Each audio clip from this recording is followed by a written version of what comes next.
tick-tock. It's time. The Regular DJ Podcast. Yeah. With the Club Bullies. We here. 20 years experience of being regular as.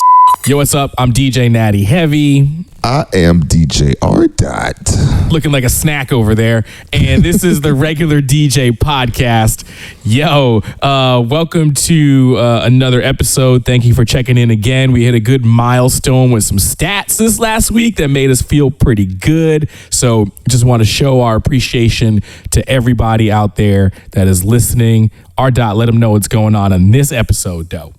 Yo, we're going to talk about things that we miss from DJing, and then we're going to talk about some industry predictions and things that we expect to happen once this all is over. What has been going on with you these last couple weeks? We didn't do an episode last week just because we don't feel the need to do them weekly since we're not really working weekly right now.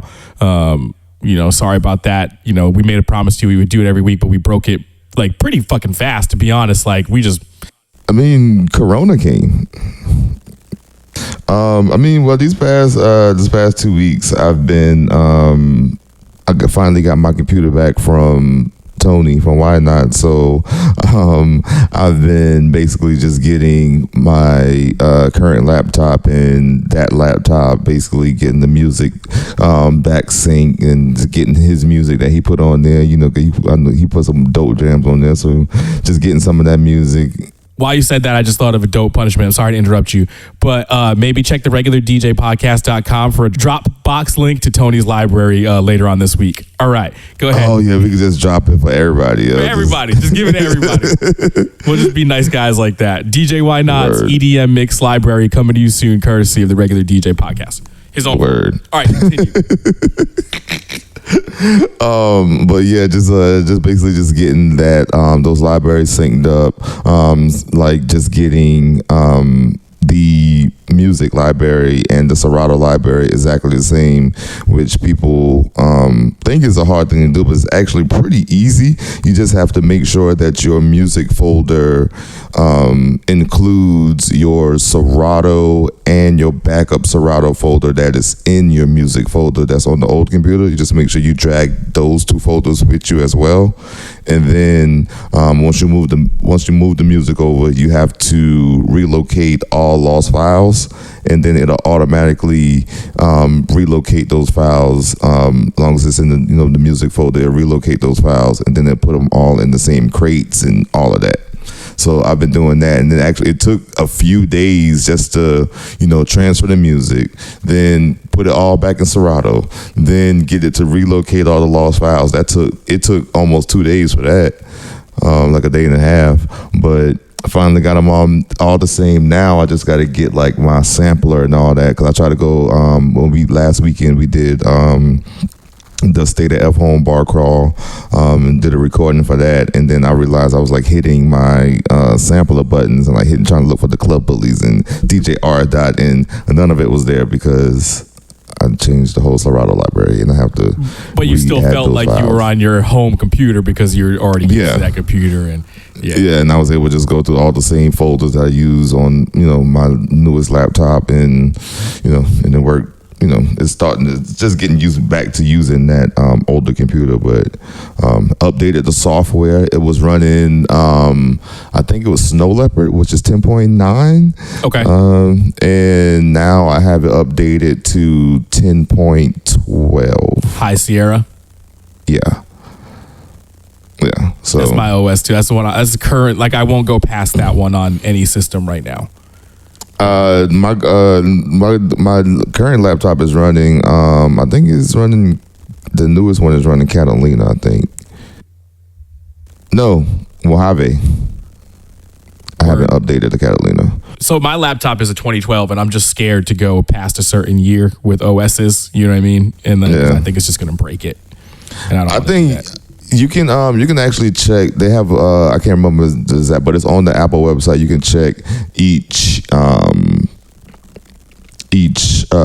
OS, and it tells you like which computers that it would work with. So and my computer is I think it was a late 2009. if I'm not mistaken.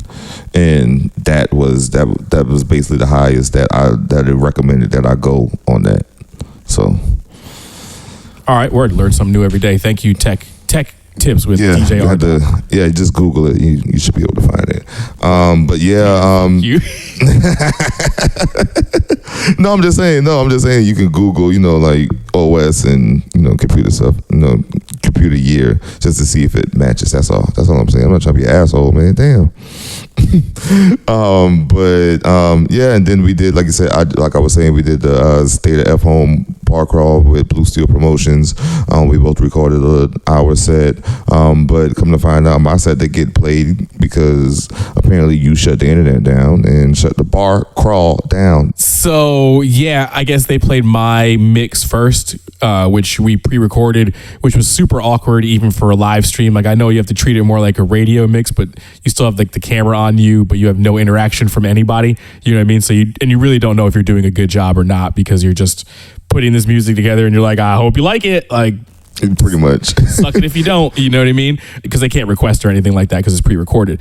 But yeah, so they played that because Facebook is such a jerk. Like, they just, I guess, hit them with the shutdown rules because their copyright stuff. Actually, we'll talk about that in a minute because I use some different services for my live streams. But then it just shut down their whole pre-planned bar crawl that they've been promoting and everything. So, yikes. There was like another band that came on. I think actually Midnight City ended up on, and I think they ended up doing their pre-recorded thing on there too. But it's easier for bands than it is for DJs. Like, for sure. We just can't get away with it. Did you do anything the week before that, live stream wise? I did not.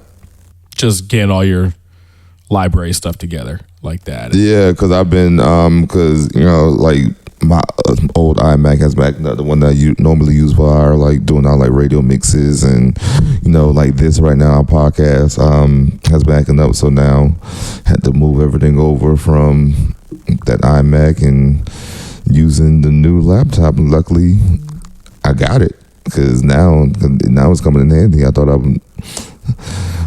and luckily I have the old laptop and it's still running good enough so I could be able to just use that just for DJing. Yeah, because that second computer is key for the live streams, and you need a good, reliable one for that too.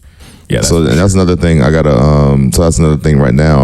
I gotta get all of that in order to get my OBX and getting that straight on. Because I was trying to get that on the old iMac and then it wasn't working on that. So now we got to get it going on this one, and just a work in progress. So I'll be up and going. I'll be good by this weekend.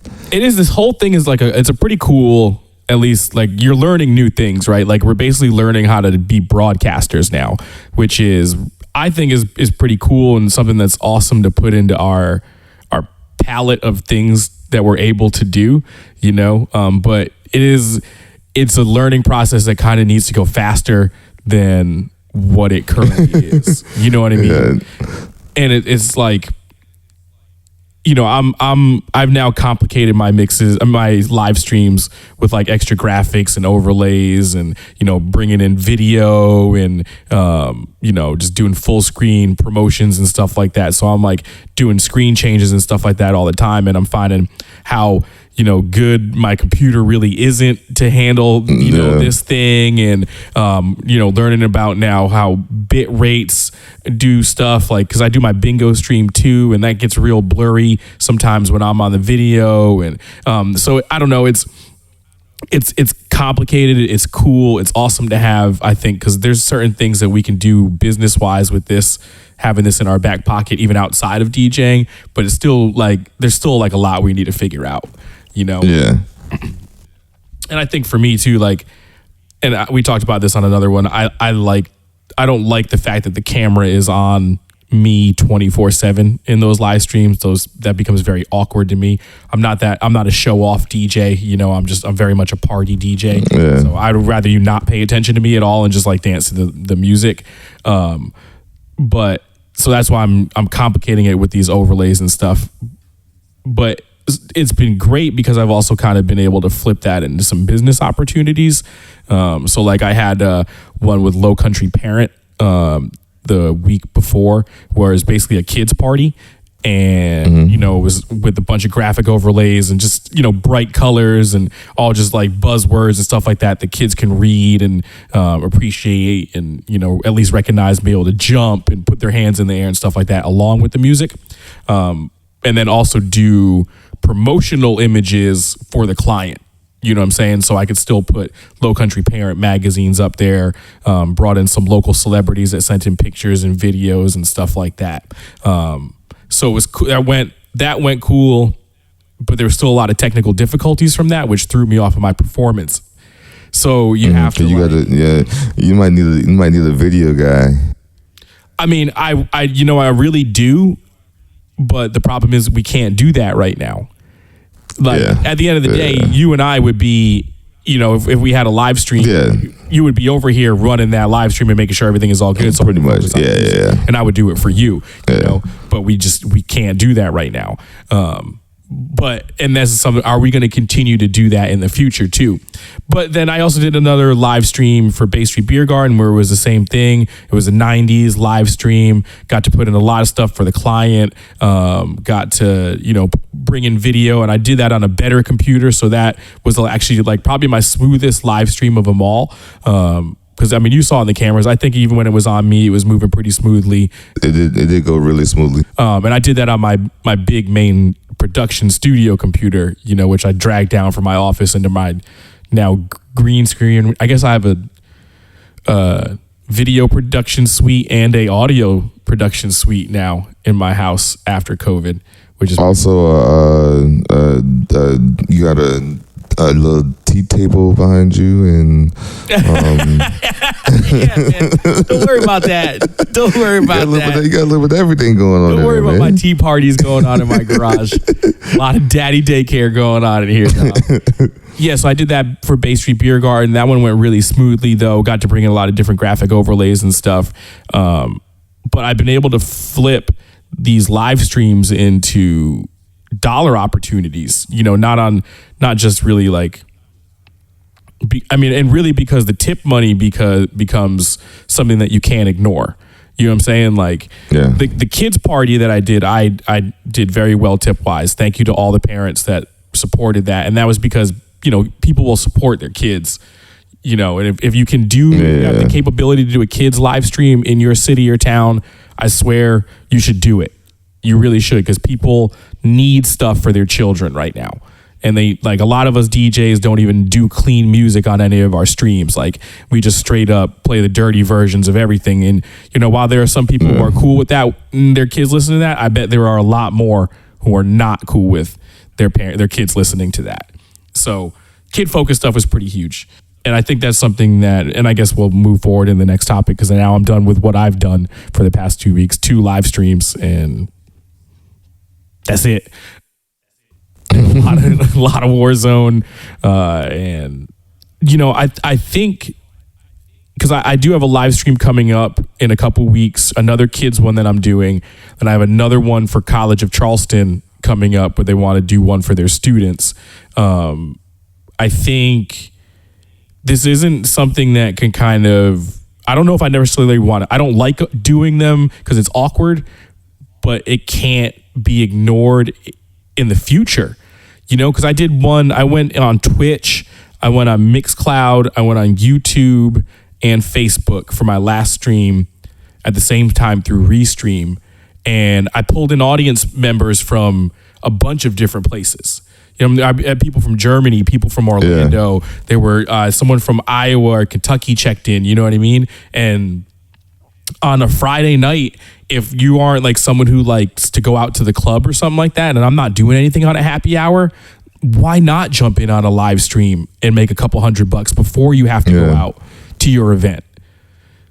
Because there are people who are going to stay in and not going to go out. Why not have them enjoy that still going into the future? Is that something you think you could do? You would do that?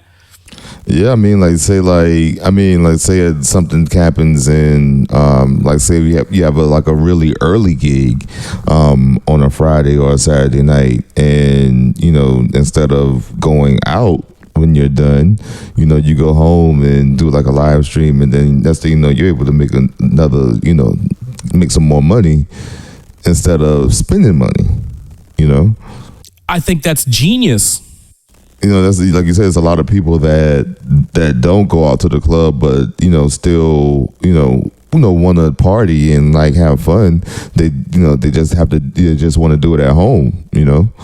So there are times, like you said, you could just do a live stream, and then people are, somebody might be having a house party, and that's the with everything that we have with the OBX, and you can have like on mine, I have mine strolling at the bottom and have like my Venmo and Cash App and things like that, so like people can be just tipping you for songs, and you don't even know who they are, but next thing the Cash App comes on your phone, like, oh, such and such want to hear this song, like you was doing for Beer Garden, even though all the tips went to the staff, which was pretty dope. But $5 song request, and people were rolling in with requests. They really were, like request after request after request. You went a whole extra hour just because of people were still tipping in order to still tipping the staff. So you went a whole another hour afterwards.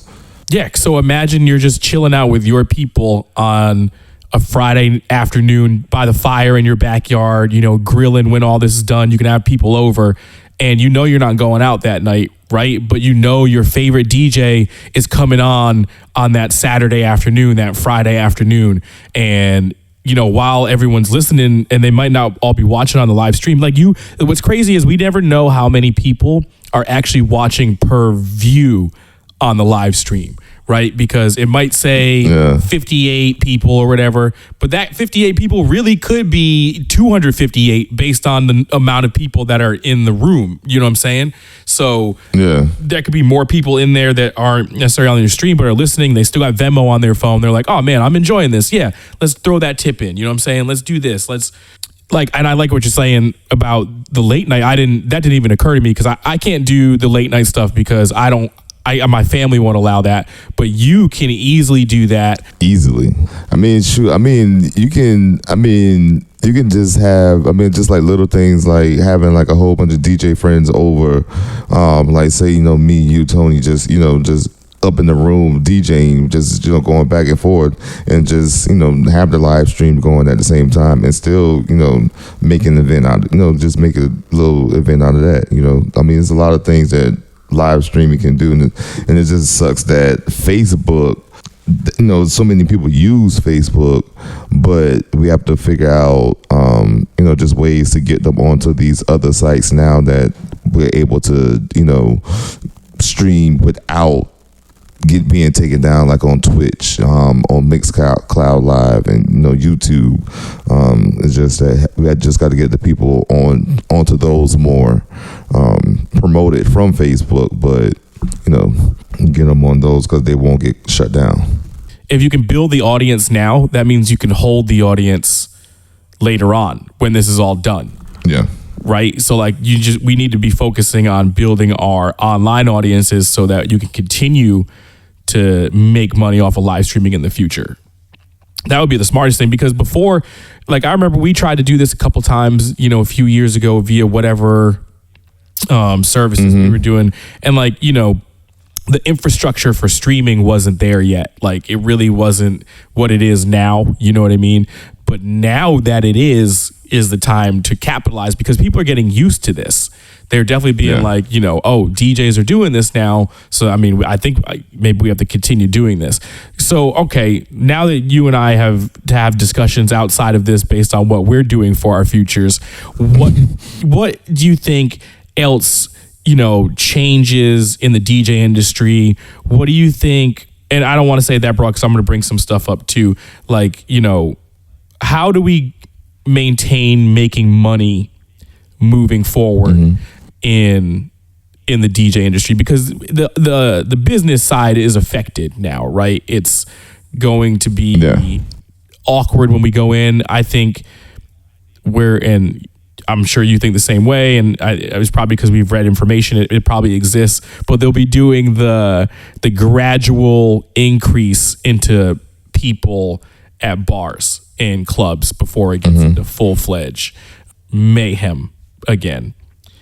Do you think will still be DJing during the gradual increase, or do you think venues are going to be like, nah, we're not having as many people. We don't want to spend the money. We'll just wait and just have people, because people just want to be there anyway.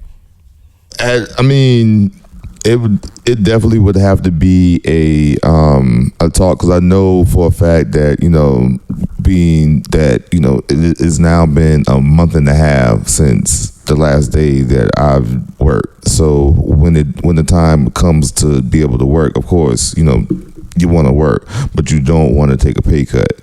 But right. But we also and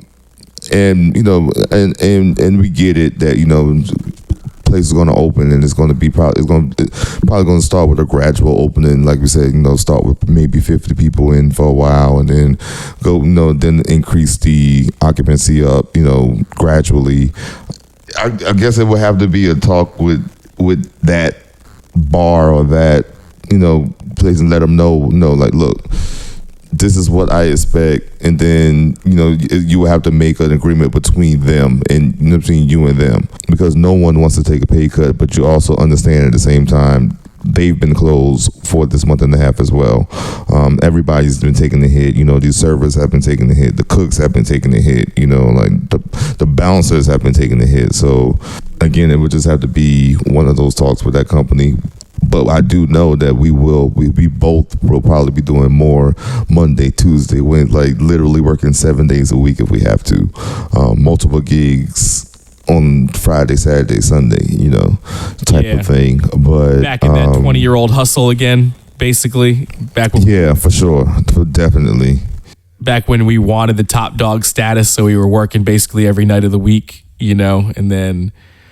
Yeah, I feel that, I think there's going to be a lot of those owners who are going to say like, hey, the occupancy isn't as big, so we're going to, can you discount and stuff like that? That's fine. I get why owners are going to say that, but DJs, if they do that, I have a great strategy for you. The only thing in the answer to that real question right there is, so my pay is based on occupancy, because once a place starts killing it, they're going to try to keep you at that same low number. When the general occupancy goes back up and starts going over and above, doesn't that mean you deserve more money based on what they just said to you? Exactly. And I mean more money than what was even previously before, right? Mm-hmm. Because if your price is based on occupancy now at this point and not hourly, you know what I'm saying? Then things change. You know what I mean? And I know it's hard for DJs, and I know it's hard for you guys to even like come through with power sometimes, because we don't have power a lot of times, but you do now. I think we see now that we really do have power. You know what I'm saying? Especially with what's going on with these live streams and, us keeping basically the world sane with music still, and how we pivoted and stuff like that. We do have power. So I just want you guys to know that, but there will also be, and I wanted to ask you this question too. Do you think there'll be a increase in the cutthroat kind of DJs who are going to come in and say, yo, I'll do it for a bar tab? For sure. It was there before when everybody was thriving. So of course it's going to be there when everybody's hurting and everybody's, fighting, trying to get those gigs back and things like that. It's definitely going to be there. It's just that the question is, how do you stop it? Like, what I'm saying? Like, how do you avoid it? Because there are going to be some places that are going to just be like, that's going to take that. And what can you do? You know what I'm saying? Like, only thing you can do to probably protect yourself is, when all this gets started, is to at least do, like, if you have a residency with a place, do like a monthly or like a 3-month contract, to make sure that you have these dates. You have, what I'm saying? They can't just cancel on you just because they don't want to pay you for that night. And if they do, you got a contract and they got to pay you. So, I think moving forward, that's the thing that all of us may need to do to properly stop that from happening, is contract up. Everybody be like, lawyer up, but contract up, I'm notoriously bad for contracts with bars and clubs. I don't really know too many people that have full contracts for bars and clubs. For private events, yes.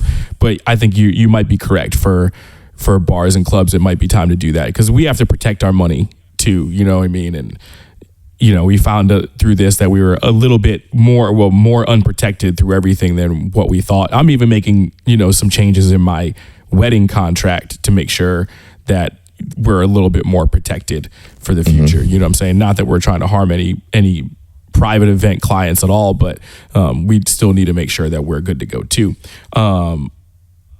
But I feel you on the cutthroat thing. I think there are going to be a lot of those guys who are going to see this as an opportunity to come in and offer for cheaper. All I can offer to bar owners and club owners is that you get what you pay for. And that's, I think, really, really true in musician industries, more so than just about any other one. But you, for sure, get what you pay for.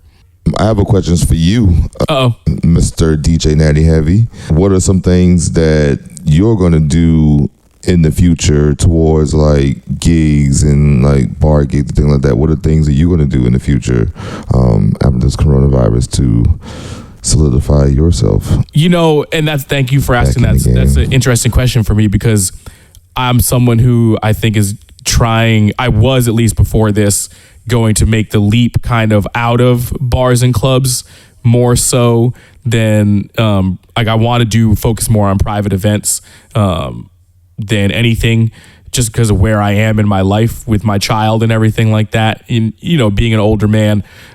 So it's just but now what I realized was I needed bars and clubs a lot even in January and February, and now of course moving forward. So I don't have a lot of my relationships that I previously did when I was really killing the bar and club thing. And a lot of the managers have changed, you know what I'm saying? A lot of the bartenders have changed.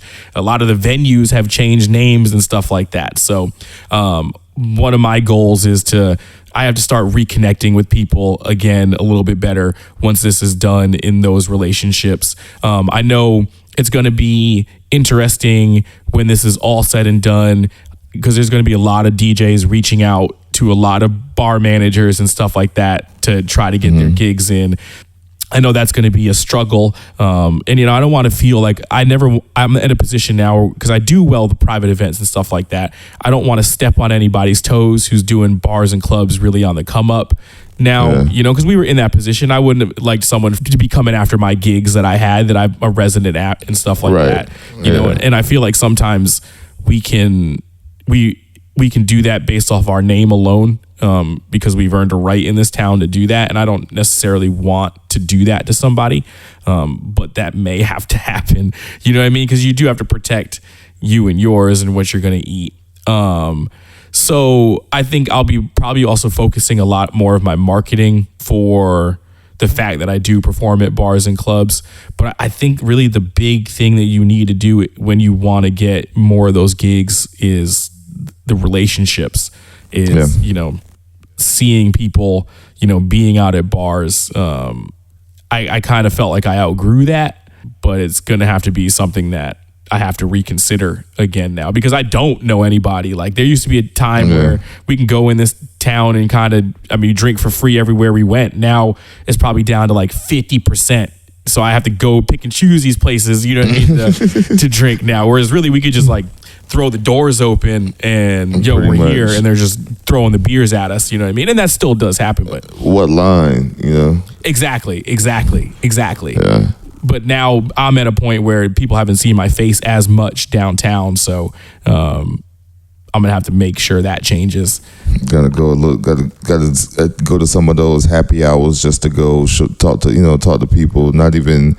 I was listening to another podcast and DJ podcast, and they were just talking about things that keep DJs out, and it's just like you said, those relationships going out, and it's not even about when you see these managers and stuff asking them for gigs. It's just just out there just talking to them, meeting them, let them know what you do, but you're not necessarily asking for a gig, because that actually gets you farther than you begging and asking for a gig every time you see them.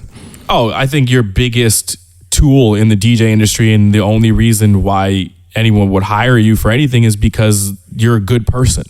You know what I'm saying? Like they can tell you're like, cool, your talent is cool, but they don't like, no matter what, no one wants to work with a jackass. You know what I'm saying? No one wants to work with someone who's a dick. Like, so you have to, and it's not like you even just, we're not, and I don't want to make it seem like we're just going to be out there kissing up to managers like, oh my God, hey, how you doing? Because I don't want to work with you if you're a jackass either. Like that, yeah. I've worked enough in this industry where I know if you, the type of person that you are, that I do or don't want to work with. And money will never replace that. You know what I'm saying? I'd still rather not work. I'd rather still go, there's other places to work. I don't have to work with a jackass. You know, but I mean, I think that's the biggest tool that was ever in our DJ arsenal is that, you know, I think we're genuine guys and we've always been kind to people and we've always been nice people and we've built those relationships. And, you know, unless you're coming in my face 12 times in a night for a request, then I'm not going to be a jackass to you. You know what I'm saying? Like you're gonna catch that smoke. And if you pay me, you just got to make sure we got that money too. Like, let's be honest. You could be a totally nice manager, but make sure my money's on time too. You know what I'm saying? True. You know what's coming here for. Have my check ready. We still got some time. So I think that's, you know, I don't think the weddings are all going to change that much. I think we're still just going to end up with getting regular bookings for those kind of stuff. I think you're going to see some protections and contracts, even between the wedding people and, you know, just because this could happen again, you know what I'm saying? And we've been refunding 100% of everything because we completely understand if you can't have the party, then we can't get paid. It is what it is. But there's going to be, you know, some, that kind of stuff I think is going to remain the same. Private events, corporate events. We might see less corporate events in probably the next year or two just because of corporate budgets. Like, I don't think we're going to see Christmas parties. Yeah, I was about to say that. There's going to be a lot less Christmas parties this year. I do feel as if there's going to be a real surge in private parties, like real fast when all this gets over. Like, everybody wants to party, and like we were saying a little while ago, everybody doesn't go out. Everybody doesn't want to go to the club. So there's going to be a lot of people that want to have parties at their house. Backyard cookouts and stuff like that. So it's going to be a lot of opportunities to make, you know, a quick buck, like we were saying, you know, do a little house party and then still be able to maybe go out and do a club, or, you know, do another event afterwards or a live stream. You never know. Yeah, that's true. I mean, like the live stream does open up a lot for that too. I think you're right on that particular point, especially when I think people are going to go nuts when they can finally get near each other. You know, so I think it'll probably be, obviously at that point, it'll be more like off the cuff bookings, but you need to be prepared for those coming up for sure. Yeah, it's going to be a lot of just random, like, I mean, cause, you know, we've done a lot of, you know, house parties and private parties through Ear for Music. Shout out to Ear for Music. Nice shirt. Shout out to Eric and Rob. You know, like I feel like a lot of those Isle of Palms, Mount Pleasant, Daniel Island house parties are going to be jumping as soon as this is, especially if this is over by, you know, peak summertime or end of summer. You know, at least you know, here in Charleston, fall is still fucking beautiful. So yeah, that's true. You know, it doesn't get cold until January, February. So, you know, hopefully we can still get 6 months out of this thing. At least 5. Word. So like, okay, now that we've hit the meat and potatoes, let's hit some lighthearted stuff before we close up the episode here. What do you miss about DJing the most? Besides the money? Besides the money. We're 1,000% besides the money. Besides the money, I would say number one would probably be the energy from the crowd, because, you know, I realize that, you know, I still, you know, get that itch and want to DJ. So like, you know, I still like go up in the room and still, you know, fuck around for a minute. But it doesn't feel the same without the energy of the people, you know, like, like, we're both like, we both like to read the crowd and, play songs based off what we think people want to hear. And it's hard to do that when you can't look at somebody's face, like, and tell if they like the song, or if they didn't throw their hands up when you play the song. Like, it's just like little stuff like that. I probably miss the energy the most. You can feel like a little bit of it from a chat room, like just a little bit of it sometimes. And it might be different for like DJ D Nice, who like sees his chat go up and that's just constantly, and it's just going. Yeah, that might give you the same kind of feeling for that. But for us regular DJs, we're not getting that kind of stream. So like it's just that little minuscule kind of thing. But man, I miss that energy too. And and I think it goes along with the energy part. One of the things I miss is listening to music really, really, really obnoxiously loud. It's cool to listen in your house, but you can only be so loud, man. And I miss subwoofers so badly, dog. Yeah, my studio speakers are pretty good, and I have them, right. And I'm able to get pretty loud here, and haven't had any issues from any neighbors or anything like that. So I've been pushing the limit like every day, but like it's usually, it's never like any like late night, loud music always during the daytime. But yeah, I do miss that. So I miss my ears ringing sometimes, like you miss that ear damage, right? Yeah, I mean, what I'm saying, like my ears are healing themselves right now. Did you have a good night if your ears aren't bleeding at the end of the night? Oh my God, like every time I left Deco, ears ringing, because they got them RCF monitors. Oh my God. And then those subs right there. Oh. I know, I miss that too. I really miss that too. I miss the lights. Lights give you a really cool energy when it's a good light show. I think I might go live this weekend. I think I might bring have the lights kind of low in the room, and then like bring the lights up and have give yourself that little artificial club. Need a fog machine. Smoke machine. Smoke machine. Yo, shout out to Purple Tree. Shout out to City Bar. Wow, who is that? DJ Force used to bump that one? Yeah. Yo, wow, that's a throwback. Machine.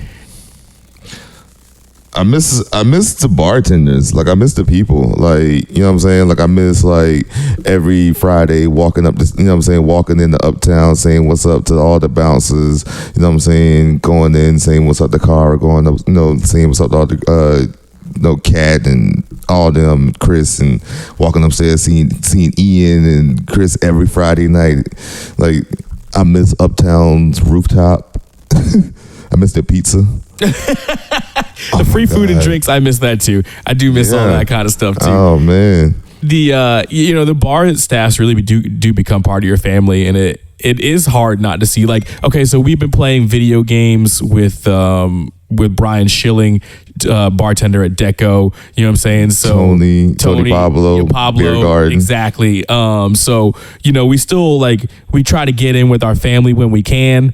But man, I 1,000%, miss those people too, man. You know what I'm saying? End of the night, you just, like you done had, you feeling a little lit. You just sitting there talking to them and just talking to them about their night and this. They were like, oh yeah, when you did this, that was cool. Like, oh, next time you should play this song. Like they actually help out a lot when it comes to reading the crowd and giving requests, and not requests, but just like suggestions on like maybe next time you should try this. My favorite is the do better shot when a bartender is bringing you shots.